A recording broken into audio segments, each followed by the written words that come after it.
Hi friends, இந்த வீடியோவில் நான் வால்பாறையிலேருந்து ஆதிரப்பள்ளிக்கு பஸ்ஸில் போன ட்ரிப்பை பற்றி தான் பார்க்க போகிறீங்க. ஆதிரப்பள்ளிக்கு வால்பாறையிலேருந்து 2 ப்ரைவேட் பஸ் தான் போகுது. அதில் ஒரு பஸ் காலையில் 7:30க்கும் இன்னொரு பஸ் மதியானம் 12:30க்கும் கிளம்புது. சீனிகாசுன்னு பேர் உள்ள இந்த பஸ் காலையில் 7:30க்கு வால்பாறையிலேருந்து கிளம்பி ஆதிரப்பள்ளியில் 11 மணி ஆகும்போது ரீச் ஆகுது. அது மாதிரியே திரும்பி வரும்போது இந்த பஸ் 2:30 மணிக்கு ஆதிரப்பள்ளியில் வருது. நீங்கள் இந்த பஸ்ஸில் போய் ஃபால்ஸை பார்த்துட்டு திரும்பி அதே பஸ்ஸில் வரணும்னு நினச்சிங்கன்னா பஸ் ஸ்டாண்டில் 2 மணிக்கு வந்தாலே இந்த பஸ்ஸை பிடிச்சிடலாம். அது மட்டும் இல்லாமல் ஃபால்ஸ்லேயே உங்களுக்கு 3 மணி நேரம் ஸ்பெண்ட் பண்ணுற சான்ஸும் இருக்கும்.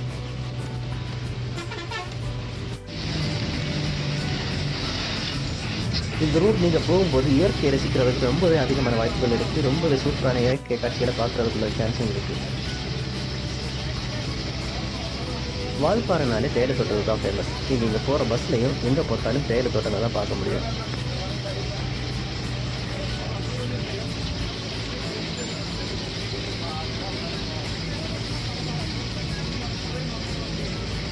நீங்கள் பஸ்ஸில் போகும்போது சைடில் போகிற அந்த நதியை பார்க்கவே செம்மையாக இருக்குங்க. பார்த்துட்டே இருக்கலாம் போல இருக்குது. அந்தளவுக்கு செம்மையான காட்சியாக இருக்குது. இங்கே பாருங்க, தேயிலை தோட்டத்துக்கு நடுவில் அந்த நதி பாஞ்சு வரதும் இடையில அந்த மரங்கள் நிற்கிறதும் அந்த பச்சை பசுலான காட்சியை பார்க்குறது மனசுக்கே ஒரு ரம்மியமான காட்சியை தருது.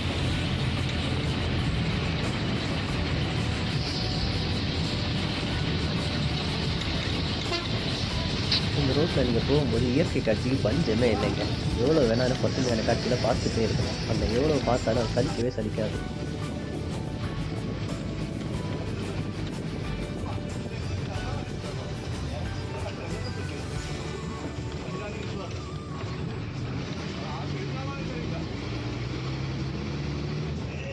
நான் போன டைம் மழைக்காலமாக இருந்ததால் போகிற வழியில் பச்சை பசையில் காட்சிகளை நாங்கள் பார்க்க முடிஞ்சிச்சு. அது தேயிலை தோட்டத்துக்கு நடுவே அந்த மரங்களும் தேயிலை தோட்டத்தில் இருக்கிற பச்சை பசையிலான காட்சியை பார்க்கும்போது மனசுக்கு ஒரு ரம்மியமான காட்சியாகவே இருந்துச்சுங்க.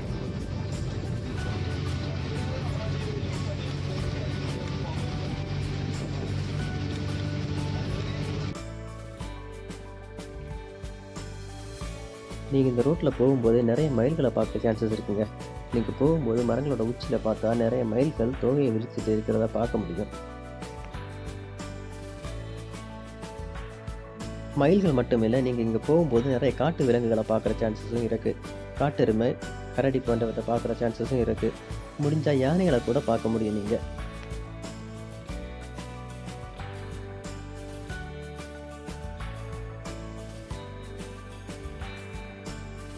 நாம் போகிற இந்த வழியிலேயே மேலே ஒரு பள்ளிக்கூடமும் இருக்குது. அங்கே நிறைய தேயிலை தோட்ட தொழிலாளர்களின் பிள்ளைகள் படிச்சுட்டு இருக்காங்க.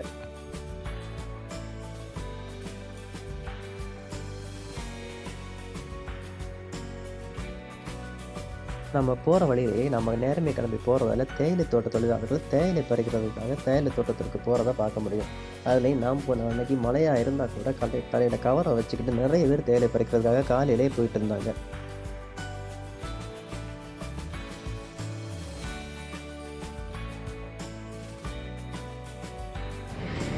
நம்ம அப்படியே போயிட்டு இருக்கும்போது மழையும் வர ஆரம்பிச்சிச்சுங்க. அப்படியே அந்த கிளைமேட் மொத்தமாகவே சேஞ்ச் ஆகிடுச்சு. அந்த மிஸ்ட்டில் அந்த இடம் பார்க்கவே அப்படி பனிமூட்டமாக மொத்தமும் ரோடில் மறைஞ்சி வித்தியாசமாக எக்ஸ்பீரியன்ஸை கொடுத்துச்சுங்க.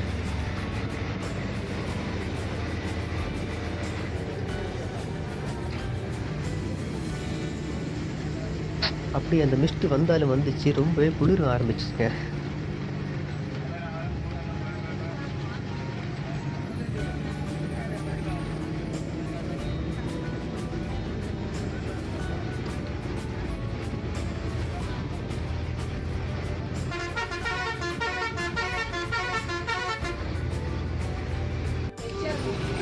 நம்ம ஆதிரப்பள்ளிக்கு போகும்போது பழைய வால்பாறையில் இருக்கிற இந்த சோதனை சாவடியிலேருந்து பெர்மிஷன் வாங்கி தாங்க போக முடியும். நம்ம பஸ்ஸில் போனோம்னா அந்த பெர்மிஷன் வாங்க தேவையில்லை. அதே சமயம் நம்ம பைக்கில் வந்தோன்னே இந்த சோதனை சாவடியிலேருந்து பெர்மிஷன் வாங்கி தாங்க உள்ளே போக முடியும்.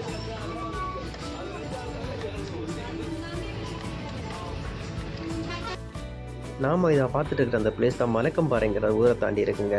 இந்த இடத்துல தான் கபாலிங்கிற யானையும் வாழ்ந்துட்டு இருக்கு. நம்ம போகும்போது அந்த யானையை பார்க்கணுன்னு ரொம்ப ஆசைப்பட்டு தான் போனோம். ஆனால் இந்த போகிற ட்ரிப்பில் அந்த யானையை பார்க்கவே முடியலை. மலைக்கம்பாறையிலேருந்து ஆதிரப்பள்ளி போகிற வழியில் நிறையவே மூங்கில் காடுகள் இருக்குது. இந்த மூங்கில் காடுகளில் தான் யானைகள் வாழுது.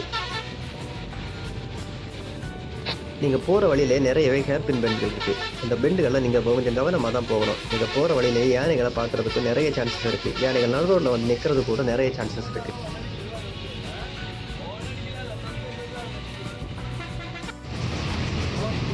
நீங்கள் பஸ்ஸில் போகும்போது சைடில் பார்க்குற இந்த வாட்டர் ஃபால்ஸ் தான் வாழைச்சல் வாட்டர் ஃபால்ஸ். நீங்கள் பஸ்ஸில் போகும்போது சைடில் மட்டும்தான் பார்க்க முடியும். நீங்கள் பைக்கில் வந்தால் மட்டும்தான் அந்த பக்கத்தில் இருந்து ஃபோட்டோ எடுக்கிற சான்சஸ் இருக்குது. ஒரு வழியாக 3 மணி நேரம் ட்ராவலுக்கு பிறகு ஆதிரப்பள்ளி ஃபால்ஸ் வந்துட்டாங்க. அங்கே இந்த டிக்கெட் கவுண்டரில் 50 ரூபா கொடுத்து டிக்கெட் வாங்கிட்டு அப்படியே ஆதிரப்பள்ளி ஃபால்ஸை பார்க்குறதுக்காக உள்ளாடி போகிறான்.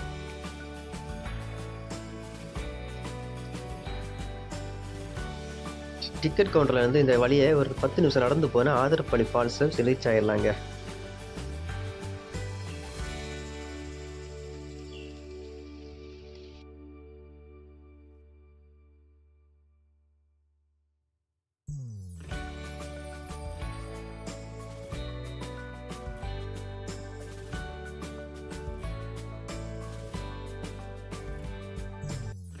ஒரு வழியாக நடந்து வந்து ஆதிரப்பள்ளி ஃபால்ஸோட மேல் பகுதியை ரீச் ஆகிட்டோங்க.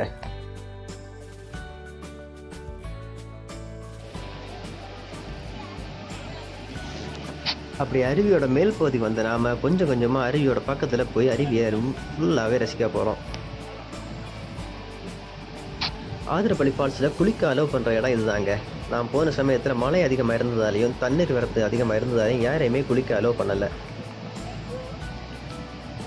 இந்த ஃபால்ஸ் பார்ப்பதற்கு ரொம்பவே பிரம்மாண்டமான ஃபால்ஸ் தாங்க. அதோட பரப்பளவு ரொம்பவே அதிகமாக தான் இருக்கு.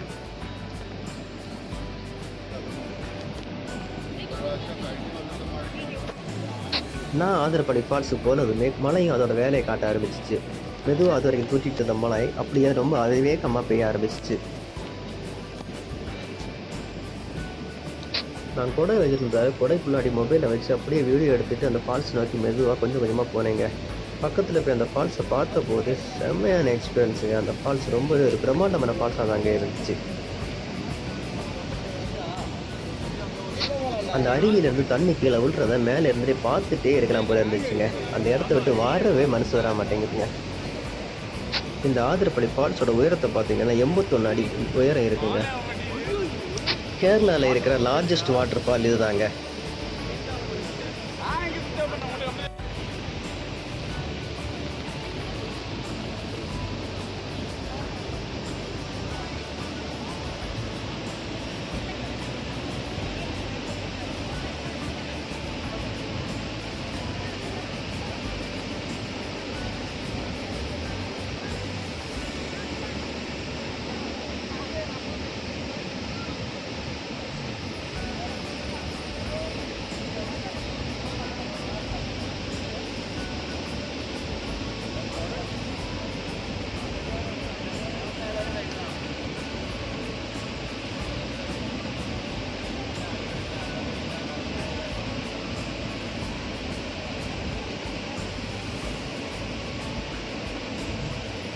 மேலே இருந்த அருவியை ரசித்த நாம போதும்பா இனி கீழே போய் அருவியை பார்க்கலான்னு சொல்லிட்டு அப்படியே கொஞ்சம் மேலே போய் அருவிக்கு இடது பக்கத்தில் போகிற வழியில் போக ஆரம்பித்தோங்க.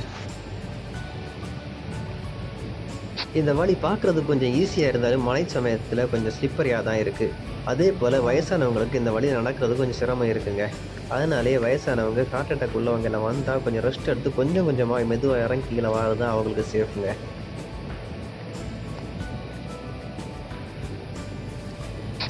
இந்த வழியை நீங்கள் ஆதிரப்பள்ளி ஃபால்ஸோட கீழ் மட்டத்துக்கு சேர்றதுக்கு ஒரு 10 to 15 நிமிஷம் ஆகுங்க.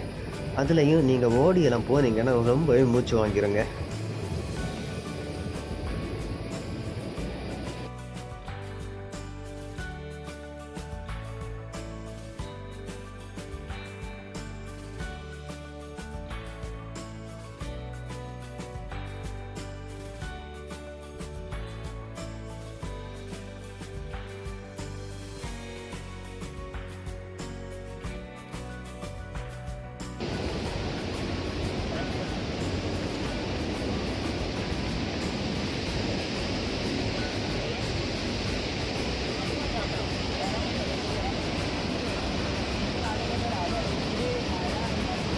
கீழே வந்துட்டு அந்த ஃபால்ஸை பார்க்குறது ஒரு அட்டகாசமான ஃபீலுங்க. நிறைய பேர் மேலே வந்துட்டு அப்படியே திரும்பி போகிறாங்க. ஆனால் மேலே வந்துட்டு கீழே இந்த வழியை வந்து இந்த ஃபால்ஸை பார்க்குறது ஒரு சேவையான ஃபீலுங்க. பார்த்துட்டே இருக்கலாம் போல இருக்கும். அந்த இடத்துல இருந்து நம்ம திரும்பி வரவே தோணாதுங்க. இந்த ஃபால்ஸ்க்கு வர டூரிஸ்ட் நிறைய பேர் டூர் பஸ்ஸில் வராங்க, இல்லைன்னா பைக்கர்ஸாக இருக்காங்க. பைக்கர்ஸ் நிறையவே வால்பாறையிலேருந்து ஆதிரப்பள்ளி வழியாக இந்த ஃபால்ஸை பார்க்க வராங்க. அதுலேயும் ரைடர்ஸ் நிறைய பேர் வராங்க.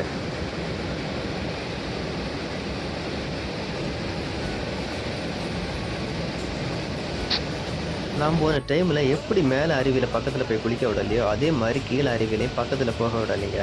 கீழே அருவியில் எப்போவுமே குளிக்க விட மாட்டாங்க, ஆனாலும் பக்கத்தில் போய் ஃபோட்டோ எடுக்க ஒரு சான்சஸ் இருக்கும். ஆனால் இந்த வாட்டி தண்ணி அதிகமாக இருந்ததால் அருவியோட பக்கத்துலேயே போக முடியலைங்க. ஆனாலும் தூரத்தில் இருந்தால் கூட அந்த தண்ணியோட சாரல் ரொம்பவே சூப்பராக வந்து நம்ம மேலே அடிச்சுட்டே இருந்துச்சுங்க.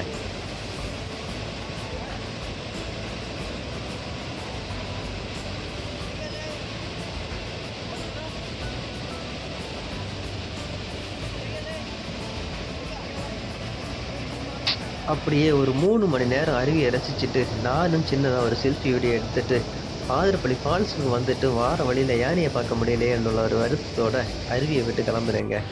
ஆனால் போகிற வழியில் தான் எங்களுக்கு சர்ப்ரைஸே காத்திருந்துச்சு. இதை பார்க்குறீங்களே, இவர் தாங்க கபாலி.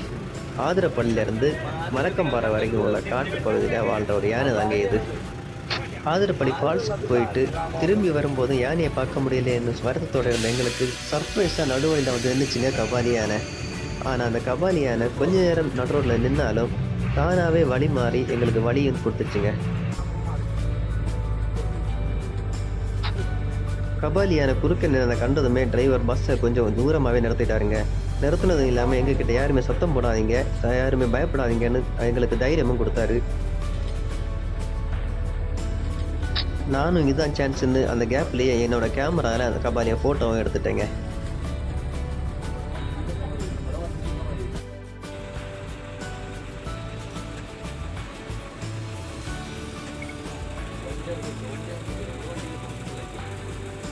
ரொம்ப நேரமாக ரோட்லேயே நின்று அந்த யானை கொஞ்சம் கொஞ்சமாக பேக்கில் திரும்பி அதோட ரோட்லேயே நடக்க ஆரம்பிச்சிச்சுங்க.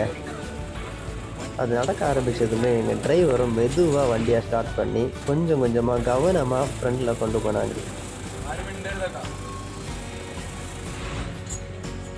பஸ்ஸில் இருந்த கண்டக்டரும் எங்கள் கிட்ட யாரும் பேசக்கூடாது, அமைதியாயிருங்க அப்படின்னு சொன்னாருங்க.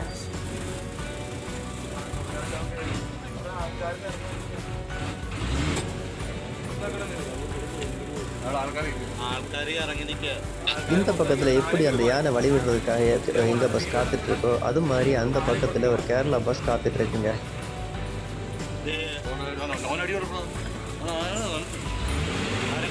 ரோட்டில் நடந்து போயிட்டு இருந்த யானை கொஞ்சம் அந்த பக்கமாக போய் பஸ்ஸுக்கு வழி விட்டு தனியாக ஒதுங்கி நின்றுச்சுங்க. யானை ஒதுங்கி வழி விட்டதுமே அந்த கேரளா பஸ் இது அந்த வாய்ப்புன்னு சொல்லி வேகமாக எடுத்துகிட்டு வந்துச்சுங்க.